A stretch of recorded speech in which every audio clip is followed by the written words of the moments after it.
Market Mantra. Market Mantra. Market Mantra. Market Mantra. Market Mantra.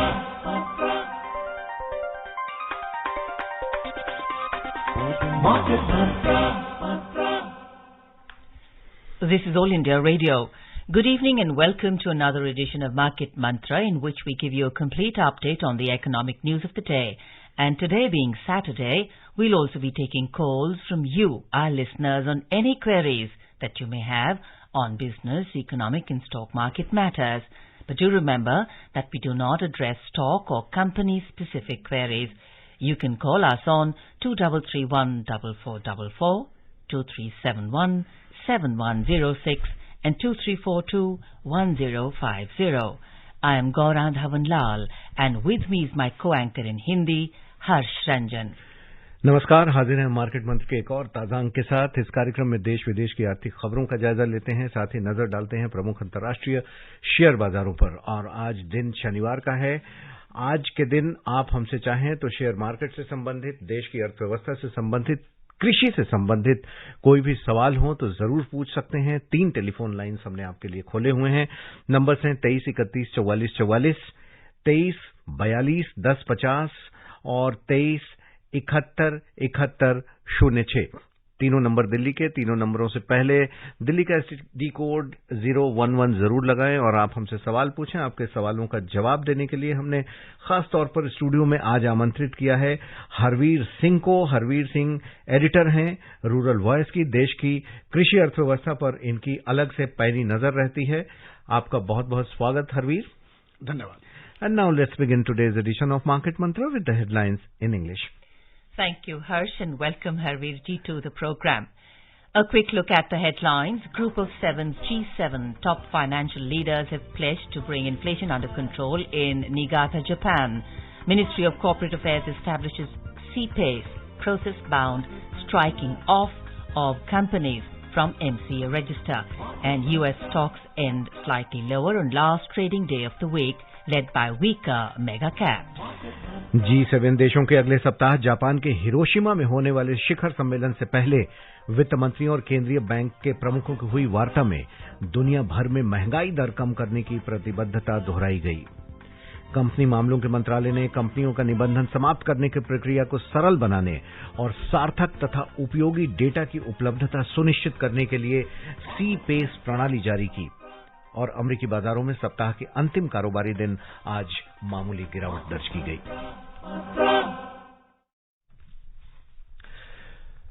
G7 देशों के वित्त मंत्रियों और सेंट्रल बैंकों के प्रमुखों के 3 दिनों की वार्ता जापान के निगाटा में आज संपन्न हुई। G7 देशों ने मुद्रास्फीति नियंत्रण करने, ऋण का दबाव झेल रहे देशों की मदद करने की अपनी प्रतिबद्धता इस बैठक में दोहराई है। और इस वार्ता के बाद G7 देशों ने संयुक्त रूप से बयान जारी कर कहा कि आपूर्ति श्रृंखला को स्थिर करने और नियमित बनाने के लिए वे लोग प्रतिबद्ध हैं, ताकि स्वच्छ ऊर्जा स्रोतों को बढ़ावा दिया जा सके, साथ ही वैश्विक अर्थव्यवस्था को प्रतिकूल झटकों से बचाया जा सके। G7 ने यूक्रेन की मदद के लिए भी अपना समर्थन दोहराया है। इस वार्ता ने G7 देशों की अगले सप्ताह जापान के हिरोशिमा में होने वाले शिखर सम्मेलन का आधार तैयार कर दिया है। अमेरिकी राष्ट्रपति जो बाइडेन भी इस शिखर सम्मेलन में शामिल हो सकते हैं। इस पर हम चर्चा करेंगे, लेकिन इससे पहले एक स्टोरी और देख लेते हैं क्या है। जी बिल्कुल। We move on to our second story for the day. The Ministry of Corporate Affairs MCA has moved a step forward by centralizing the strike-off process of companies with the establishment of the Center for Processing Accelerated Corporate Exit, CPACE. The establishment of CPACE will help reduce stress on the registry, along with keeping the registry clean, besides the availability of more meaningful data for stakeholders. CPACE will also benefit stakeholders by providing hassle-free filing, timely and process-bound striking off of their companies' names from the register. The setting up of CPACE is a part of the several measures taken by the MCA in the recent past towards ease of doing business and ease of exit for companies. और हमारे एक collar हमारे साथ जुड़ गए हैं। पहले उनके कॉल को लेंगे और फिर इस सी पेस पे और G7 पर हम विस्तार से चर्चा करेंगे। हमारे कॉलर हैं DV प्रजापति, दिल्ली से जुड़े हुए हैं। प्रजापति जी, स्वागत आपका, सवाल पूछ सकते हैं आप। नमस्कार सर। नमस्कार सर, हमारे एक्सपर्ट को भी नमस्कार। मैं ये पूछना चाहता हूँ कि आने वाले समय में बैंक में एफडी के ऊपर ब्याज दर बढ़ने के क्या चांसेस हैं, और दूसरा सवाल ये है कि ये वर्ल्ड का सवाल जो है, हमारे देश का रुपया डॉलर को कब बीट करेगा, कब पीछे छोड़ेगा, कब तक हम बराबरी में आ जाएंगे। काफी चीजें हरवीर, इन्होंने बड़ा इंपॉर्टेंट दोनों सवाल पूछे। डॉलर के लिए तो कई योजनाएं चल रही हैं जिसपे हम चर्चा करेंगे, लेकिन ये कब इंटरेस्ट रेट पर पूछ रहे हैं, क्या होगा? देखिए, जो महंगाई दर को कंट्रोल में करने के लिए रिजर्व बैंक ने लगातार कई बार ब्याज दरें बढ़ाई, खास पॉलिसी रेट जिसे हम लोग बोलते हैं, रेपो रेट और रिवर्स रेपो रेट, वो सीधे बैंकों की लिक्विडिटी को प्रभावित करती है और बैंक उसके हिसाब से ब्याज दरें बदलते हैं। 6.5% पर अभी पॉलिसी रेट है, और अब लगता है क्योंकि लास्ट जो पॉलिसी रिव्यू आया था उसमें एमसीए जिसे हम बोलते हैं, मॉनेटरी पॉलिसी कमेटी, उसने पॉज लिया है, ब्याज दर में बढ़ोतरी नहीं की, क्योंकि उनको लगता है कि महंगाई को हम नियंत्रित कर सकते हैं, और जो महंगाई का जो रिजर्व बैंक का एक टॉलरेंस लेवल है वो 4% के 2% ऊपर और नीचे, यानी 6% ऊपर और नीचे 2%, उसके दायरे में रखना होता है। अब महंगाई दर लगातार नीचे आई है और अभी कल ही जो ताजा आंकड़ा आया है वो 5% से नीचे है, तो ये कंफर्टेबल जोन में है, क्योंकि रिजर्व बैंक की जो मॉनेटरी पॉलिसी कमेटी है उसका स्टांस ग्रोथ को लेकर भी होता है। ऐसा नहीं कि आप कर्ज को महंगा करते जाएं और जो रिसोर्सेज हैं वो फाइनेंशियल रिसोर्सेज महंगे हो जाएं, जिसका ग्रोथ के ऊपर इम्पैक्ट आए। अब ये लगातार जो ब्याज दरें बढ़ी, जो केंद्रीय बैंक ने बढ़ाई, उसका इम्पैक्ट एफडी के ऊपर आया, और अभी 7.25% तक, 7.5% तक, और जो सीनियर सिटीजन है उनके लिए 7.75% तक भी रेट है। कुछ बैंकों ने थोड़ा और ज्यादा, जो छोटे बैंक्स हैं, तो ये मुझे लगता है कि मेरा अपना मानना है कि एफडी का जो पीक है वो आ गया है, क्योंकि जो मैं देख रहा हूं कि इन्फ्लेशन, रिसेंट डाटा और अभी आगे का भी जो आउटलुक है, आरबीआई ने भी जो आउटलुक दिया है वो 6% के नीचे का ही है, तो लगता है कि अब एफडी के ऊपर ब्याज दर में बढ़ोतरी की गुंजाइश बहुत ही कम मुझे दिखती है।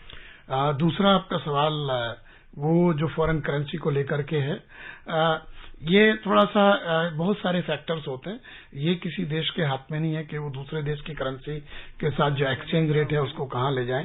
हमारा एक्सपोर्ट, हमारा इंपोर्ट, हमारे फॉरेक्स रिजर्व और उससे आगे जो करेंसी के इंडेक्स हैं, सो मल्टीपल ग्लोबल करेंसीज जो है वो अपने तरीके से दुनिया में मूव करती हैं। तो आई थिंक ये बराबरी पर आने जैसा जो विचार है वो उसका मेरे ख्याल से कोई अस्तित्व नहीं है। मैं मानता नहीं हूं उसको कि ऐसा संभव होगा, क्योंकि ये चलता रहता है। ये है कि स्ट्रांग होती है करेंसी और वीक भी होती है, और उनके दोनों के अपने अपने संदर्भ हैं, दोनों के अपने अपने पॉजिटिव नेगेटिव हैं। बिल्कुल, लेकिन हरवीर, यहाँ एक बात हमें ये माननी होगी कि हमारी सरकार जो है, भारत जो है, ये लगातार इस कोशिश में लगा हुआ है कि डॉलर पे हमारी जो डिपेंडेंसी हो वो कम हो, और इसी वजह से आमतौर पे डॉलर क्यों मजबूत है? डॉलर इसलिए मजबूत है क्योंकि दुनिया भर के जो देश व्यापार करते हैं, जो आयात निर्यात जिसकी बात आप कर रहे थे, वो डॉलर में ही होता है, इसलिए लोगों का बिल्कुल ठीक है कि देखिए, डॉलर एक तरीके का रिजर्व करेंसी है, इसीलिए बहुत भारी कर्ज और ये डेफिसिट के बावजूद अमेरिका का कोई फर्क नहीं पड़ता उसके ऊपर। दूसरा पॉइंट ये है कि जैसे आपने कहा कि हमने बायलैटरल ट्रेड में जी करेंसीज में जो हमारे पार्टनर हैं उन अपनी करेंसी में ट्रेड करने के लिए कई सारे इनिशिएटिव लिए हैं। 6-7 देश भी हैं जहां तो ये इसीलिए है कि अगर डॉलर पे हमारा डिपेंडेंसी कम होगी तो डेफिनेटली हमारी जो करेंसी है वो मजबूत होगी, और ये एक बहुत सार्थक और महत्वपूर्ण पहल है कि हम इंटरनेशनल ट्रेड सेटलमेंट जो कर रहे हैं वो दूसरे देशों के साथ अब रुपया में कर रहे हैं। ये बड़े देश हैं, कई इसमें विकसित देश हैं, और वो रुपये में ही हमसे सामान खरीद रहे हैं, हमारा माल रुपये में ले रहे हैं। शरद हमारे अगले कॉलर हैं मुंबई से, आप बहुत देर से जुड़े हुए हैं, आपका बहुत बहुत स्वागत है। सवाल पूछ लें शरद। हाँ जी, नमस्कार। नमस्कार शरद, पूछिए। अच्छा, हेलो सर, मैंने एक 200 शेयर लिया था 1999 में। हेलो। हाँ जी, बोलिए। तो वो 1999 में बेचा 200 शेयर ब्रोकर से। वो जो पार्टी ने लिया उसने नाम पे नहीं किया है। तो वो ब्रोकर के पास से वो एड्रेस लेके मेरे घर आया और बोलता है ना साइन कर दो हमको। तो मैं हम रिफ्यूज किया। I am senior citizen, 78 years old. मैं बोला अभी 22 साल के बाद आते हो साइन कराने को, तो पहले नाम पे करना चाहिए ना उसने। तो लीगली कुछ कर सकता है हमको? देखिए, लीगली अगर स्टॉक्स आपके नाम में हैं तो एक सिस्टम के थ्रू ही उनको आना पड़ेगा, ग्रीवांस में जाना पड़ेगा। और अगर लेन देन ट्रांसपेरेंट है और वो लीगली करेक्ट है तो मेरे ख्याल से इसको एक आपस में आप लोग तय कर सकते हैं। आई थिंक इनका चैलेंज ये है कि इनके नाम पे नहीं लिया गया। हाँ। और अब 22 इयर्स के बाद when he is a senior citizen, so he wants to know कि is there any legal recourse, कहीं लिख सकते हैं या कुछ? नहीं, बिल्कुल उनको अगर आपके पास ट्रांजैक्शंस का रिकॉर्ड है, एविडेंस है, तो आपको उसके लिए एमसीए में भी जा सकते हैं, सेबी में भी जा सकते हैं, आपको कंप्लेंट करना चाहिए। और इनकी कोई वेबसाइट होती है? बिल्कुल, आप ऑनलाइन भी कंप्लेंट कर सकते हैं। दूसरा ये है कि ये एक देखिए, किसी भी निवेशक को इस बात का एक खुद की भी एक अकाउंटेबिलिटी होती है कि कोई आपके नाम से कोई भी डील ट्रांजैक्शंस कर रहे हैं तो आपको देखना चाहिए कि डॉक्यूमेंट क्या आपके नाम में है क्या। जी जी, बिल्कुल। कल को अगर आप क्लेम करेंगे, आप कैसे कह सकते हैं कि ये मेरा ही है? मेरा। तो ये इन्वेस्टर्स को बहुत चीजें सोच समझ करके करना चाहिए और अपनी जवाबदेही के साथ में करना चाहिए।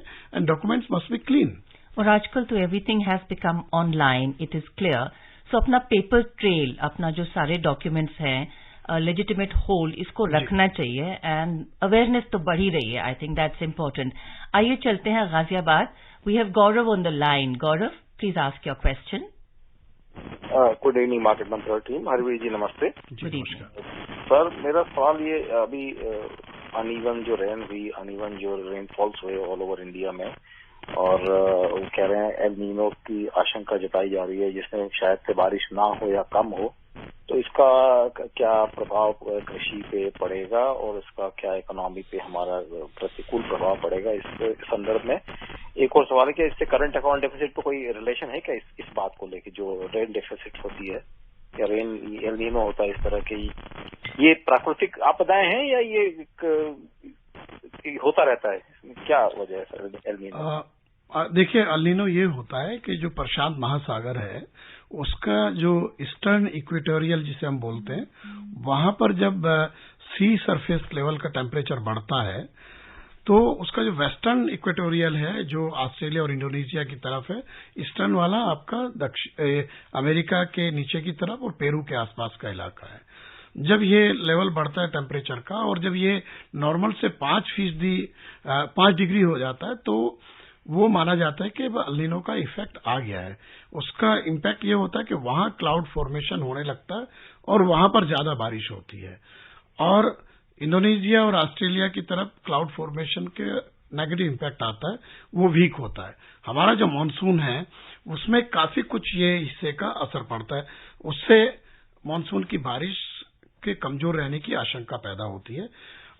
ये है कि जो एल नीनो अभी तक के जो पुराने आंकड़े हैं उसमें कई बार ऐसा हुआ कि एल नीनो ने हमें ड्राउट जैसी स्थिति पैदा की देश में, लेकिन कई बार जो है उसके बावजूद सामान्य मानसून रहा। अब यह है कि जो हमारा आईएमडी है, भारतीय मौसम विज्ञान विभाग, उन्होंने जो पहला पूर्वानुमान जारी किया अप्रैल में, उसके बाद अब इस महीने के अंत में वो फिर दूसरा पूर्वानुमान जारी करेंगे। उस वक्त उन्होंने कहा था कि एल नीनो का इम्पैक्ट आ सकता है, लेकिन वो सितंबर के आसपास जब मानसून का सेकंड पार्ट होगा। लेकिन बाद में जो अमेरिका की एक संस्था है वो नेशनल ओशनिक एंड एटमॉस्फेरिक उसके बारे में वो आंकड़े देते हैं, एडमिनिस्ट्रेशन है वो NOAA बोलते हैं, उनका जो 13 अप्रैल को जो अनुमान आया था उसमें जो एल नीनो का इम्पैक्ट है वो मई से जून का जो 3 महीने का पीरियड है उसमें मई से जुलाई का वो एक उसमें संभावना बढ़ी है और उसके बाद अगले दायरे में और ज्यादा बढ़ी है। और करंट अकाउंट डेफिसिट पे पूछ रहे थे। बिल्कुल ये है कि अब इसका इम्पैक्ट अगर हमारा मॉनसून वीक होता है तो हमारा खरीफ का प्रोडक्शन गिर सकता है। अब खरीफ का प्रोडक्शन क्योंकि रेनफॉल पे काफी डिपेंड करता है, उसके चलते फिर हमारी इकोनॉमी में एक तो महंगाई का असर आता है और अगर एग्रीकल्चरल जो प्रोडक्शन कम होगा तो इकोनॉमी वीक होती है। करंट अकाउंट डेफिसिट का इसलिए इसके ऊपर आता है कि अगर हमारा प्रोडक्शन कम होता है तो हमारी जो जरूरतें हैं, खासतौर से पल्सेस हैं, एडिबल ऑयल है, तो इंपोर्ट के चांसेस बढ़ जाते हैं। तो इंपोर्ट होगा तो हमें जाहिर सी बात है कि जो फॉरेक्स हमारा ज्यादा खर्च होगा और वो फिर हमारे और जो एक्सपोर्ट होके डॉलर्स आते थे वो नहीं आएंगे, इसलिए थोड़ा सीएडी जो है वो थोड़ा सा प्रभावित होता है। गोपाल हमारे अगले कॉलर हैं मुंबई से। गोपाल, बहुत बहुत स्वागत, फटाफट अपने सवाल को पूछ लें। जी नमस्कार जी सर, मेरे 2 सवाल है। एक तो महंगाई के ऊपर, महंगाई कहते हैं आप लोग कहते हैं महंगाई कम होते जा रही है, सर दिखाई तो नहीं दे रही है, भाव तो सब वही के वही है जो पहले है, जो समझ में नहीं आ रहा महंगाई कैसे कम हो गई। दूसरा सवाल ये है, मार्केट जब पहले 5000 पॉइंट गिरी थी तो इक्विटी मार्केट की खस्ता हालत थी, लेकिन अब मार्केट 5000 पॉइंट बढ़ गई है तो इक्विटी मार्केट ज्यादा करके हालत खस्ता ही है। तो इक्विटी मार्केट अगर मूवमेंट नहीं करेगा तो इन्वेस्टर क्या करेगा? इन्वेस्टर पैसा लगा के फंस गया है मार्केट में। देखिए, महंगाई का ताजा आंकड़ा आया है और महंगाई 18 महीने के निचले स्तर पर है, जो रिटेल महंगाई दर है। अब उसके पीछे बड़ी वजह है कि एक तो जो खाद्य महंगाई दर है वो कम हुई है, हमारे जो फूड प्रोडक्ट्स हैं उनकी सप्लाई बढ़ी है तो उसके चलते उनका दाम गिरा है और वेजिटेबल्स का तो दाम कॉन्ट्रैक्ट हुआ पिछले साल के मुकाबले। हमें ये भी देखना चाहिए कि एक ये कंपैरिजन होता है आधार को लेकर के, पिछले साल सेम टाइम क्या रेट थे, अब उसके मुकाबले कितना अंतर आया है, और ये बेसिकली ये इंक्रीमेंटल होता है। तो इसमें बहुत सारे ग्लोबल फैक्टर भी होते हैं, जैसे इवन जो फ्यूल है, जो हमारा जो क्रूड ऑयल वगैरह है, वहां पर भी थोड़ा सा अब दाम थोड़ा कम हुए हैं। तो ये कई सारे फैक्टर हैं जिसको चलते महंगाई के ऊपर इम्पैक्ट आया, और बेस इफेक्ट भी कुछ होता है उसमें, ये फैक्टर्स हैं। दूसरा जो इक्विटी मार्केट की आप बात कर रहे हैं, इक्विटी मार्केट में अब तो देखिए लगातार कई सेशंस में मार्केट ऊपर गया है, बट अभी थोड़ा यूएस का मार्केट, और अभी क्योंकि वहां के जो लेटेस्ट आंकड़े आए हैं और उसमें ये है कि जो एम्प्लॉयमेंट का जो सिनेरियो है, जो नॉन जॉब वाला, वो काफी टाइम के बाद 2021 के पीक पर गया है, तो उसका थोड़ा नेगेटिव इम्पैक्ट है उसमें। अगर वहां पर फेड जून में इंटरेस्ट रेट बढ़ाने का फैसला लेता है तो देन ये हमारे मार्केट में इनफ्लो को इम्पैक्ट करता है। बाकी ये भी फैक्ट है कि जो डोमेस्टिक इन्वेस्टर्स हैं वो काफी एक्टिव हैं। जी, अभी हम चलते हैं Mumbai. From Mumbai we welcome Ratnakar. Ratnakar, your question please quickly. Hello, good evening madam. Hello. सवाल है कि इनकम टैक्स जो रिटर्न ऑनलाइन हमें भरना है, तो ऑनलाइन के लिए जो फॉर्म है वो अवेलेबल नहीं है अभी तक, तो वो ऑनलाइन फॉर्म कभी अवेलेबल हो जाएगा? तो दूसरा सवाल है कि auto sector and reality sector का आगे आने वाले समय में फ्यूचर क्या है? Thank you. देखिए, ये जो नया फॉर्म हर साल, क्योंकि फाइनेंस बिल एक कानून की तरह हर बार आता है, और नए फाइनेंशियल ईयर में आपका इसका जो इनकम टैक्स रिटर्न का फॉर्म नोटिफाई होता है। उम्मीद है कि वो जल्दी कभी भी नोटिफाई हो जाएगा, बिकॉज हम लोग मई में हैं, तो उसका फिर गवर्नमेंट अनाउंस भी करती है, it comes in publication everywhere, newspaper. तो और मुझे लगता नहीं कुछ समय में आ जाएगा, और बहुत ज्यादा चेंजेस, क्योंकि लास्ट टाइम सरकार ने वो चेंज किया था कि न्यू रिजीम में जाना है, पुराने रिजीम में जाना है, और फिर कैटेगरीज का अलग अलग होता है कि आप कौन सा फॉर्म आपको भरना है, वो इंडिविजुअल के जो इनकम और बाकी जो चीजें हैं उसके ऊपर डिपेंड करता है। थोड़ी देर में आ जाएगा। ऑटोमोबाइल सेक्टर के बारे में पूछ रहे थे, इसका सीधा रिश्ता कृषि से भी है, अगर कृषि उत्पाद अच्छे होते हैं तो ऑटोमोबाइल सेक्टर को एक पुश मिलता है। देखिए, ऑटो में तो ग्रोथ अच्छी है, जो 4 व्हीलर है कंपनीज डिमांड मीट नहीं कर पा रही हैं और डबल डिजिट में उनका ग्रोथ चल रहा है। इसका मतलब जो एक कोविड के टाइम पर जो डिमांड अटकी हुई थी वो एक तरीके से काफी तेजी के साथ आई है। हाँ, ये एक इंडिकेशन और बड़ा है कि अगर रूरल इकोनॉमी अच्छा करती है तो लो प्राइस्ड व्हीकल्स और टू व्हीलर उनकी डिमांड निकलती है। टू व्हीलर की डिमांड अब थोड़ा बेहतर होने लगी है। अदरवाइज 1-1.5 महीना पहले तक टू व्हीलर की जो स्थिति थी वो 10 साल पुरानी स्टेज पे था। तो ये भी एक इंडिकेशन होता है कि इकोनॉमी किस तरीके से परफॉर्म कर रही है। दिल्ली से नसीम खान हमारे साथ हैं। नसीम जी, स्वागत आपका, सवाल पूछ लें। हाँ जी सर, नमस्कार जी। पूछिए नसीम। पैन कार्ड लिंकिंग के बारे में सवाल पूछना चाहता हूँ। किसके बारे में? पैन कार्ड को लिंक करवाना है। पैन कार्ड को आधार से लिंक कराना है। ये काम ऑनलाइन ही होगा और इसमें अब आपको लगभग 1,000 रुपए, लगभग क्या 1,000 रुपए का फाइन भी देना होगा, क्योंकि इसकी नियत तारीख निकल गई है। आप गूगल पे जाएं, टाइप करें आधार पैन लिंक, एक सरकार की वेबसाइट खुल जाएगी और उस वेबसाइट के जरिए आपको ट्यूटोरियल मिल जाएगा, आप कर सकते हैं। अगले कॉलर हैं पीके बैनर्जी दिल्ली से। बैनर्जी साहब, स्वागत आपका, सवाल पूछ लें। Hello mister Banerjee, yes welcome, please ask your question. Hello. Naseem Khan भी जुड़े हुए हैं, उनके कॉल को काटा जाए पैनल से। और बैनर्जी साहब, you may go ahead with your question. जी नमस्कार सर। जी नमस्कार सर, मैं ये रूस जो भी है तो हमारे तेल के ऊपर काफी नहीं, आपकी आवाज आपको दोबारा पूछना पड़ेगा। जी, आप फिर पूछ लें। Hello? I think the call has dropped. Before we move on to our next caller who's waiting in line, let's take a quick look at the weekly stock market. In a week of sustained volatility, the Indian equity markets posted handsome gains and closed over 1% higher, riding on in-line earnings, FII support, and shrugged off negative cues from global peers. Over the week, the domestic market was influenced by positive global market trends that revolved around the US inflation numbers and jobs data. The BSE Sensex gained 974 points or 1.59% to end at 62,028, and the Nifty 50 added 246 points or 1.36% to close at 18,315. For the week, the BSE large cap and mid cap indices jumped 1.3% each, while the small cap index added 1%. We are joined again by Mr. Banerjee. Mr. Banerjee, once again, please ask your question, sir. Good evening sir. Good evening. Sir, रूस Ukraine का जो मसला चल रहा है उसके बाद हमारे देश में तेल की कीमतें और कुछ अदर चीजों में फर्क आया।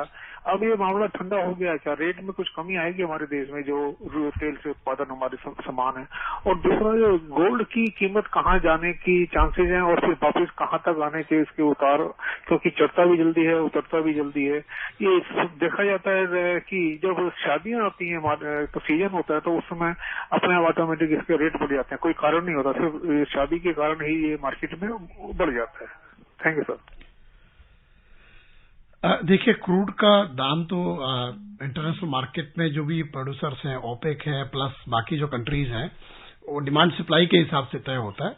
रशिया से हम इंपोर्ट कर रहे हैं क्योंकि हमारे लिए फिजिबल है और थोड़ा कम दाम में इंपोर्ट हुआ है, और रशियन हमारा जो ओवरऑल बास्केट है उसमें रशिया का शेयर काफी बढ़ा है पिछले दिनों में।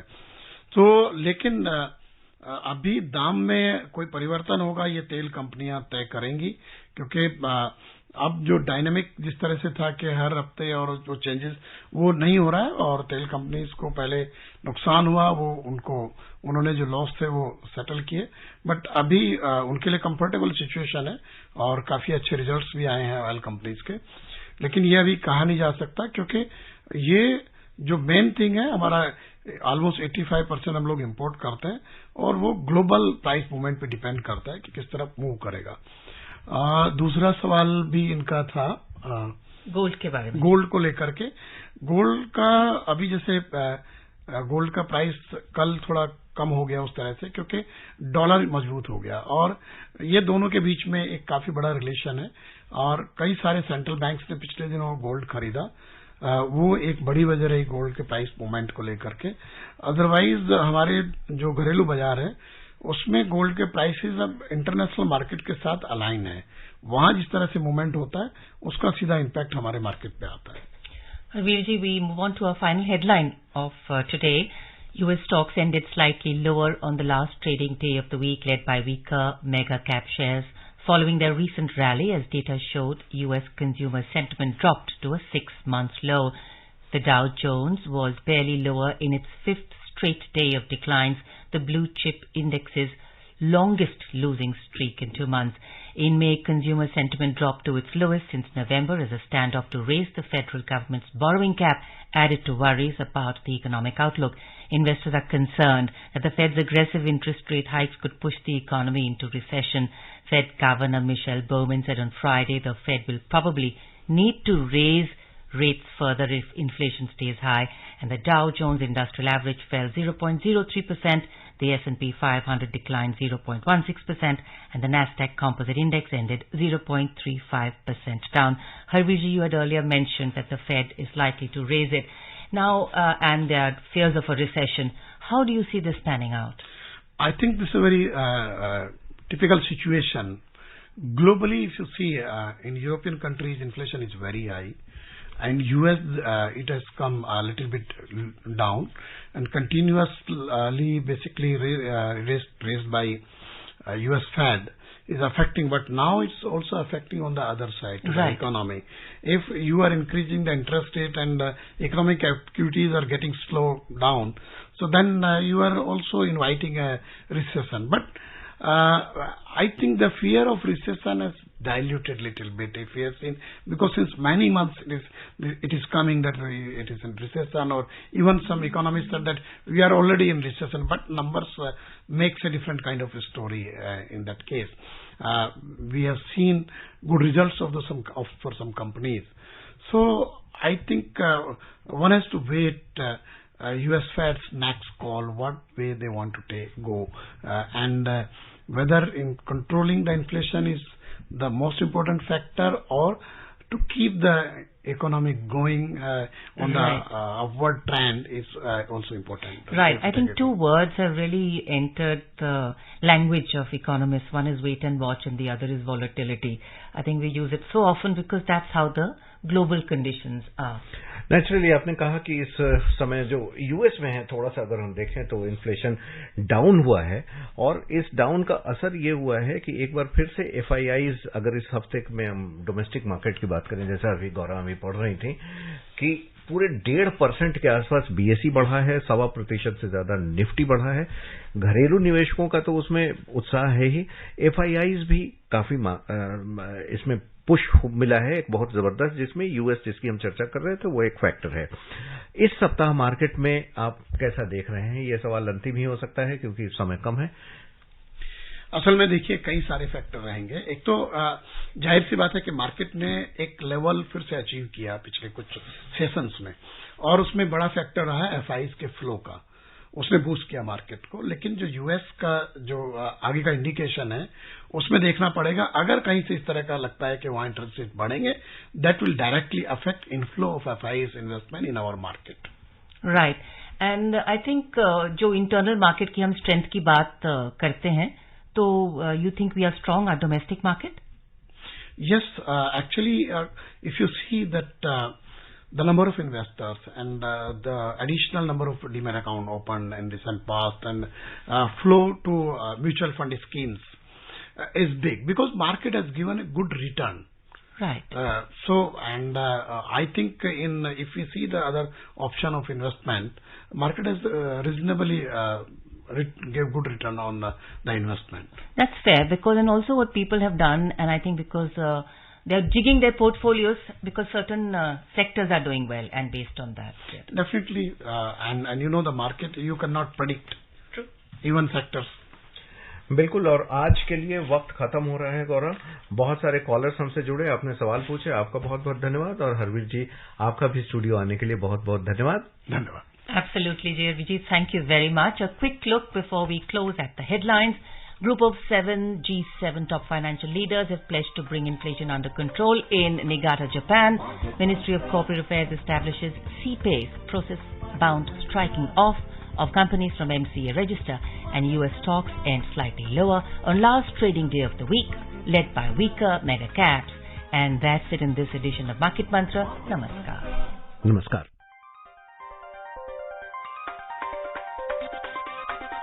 Market Mantra.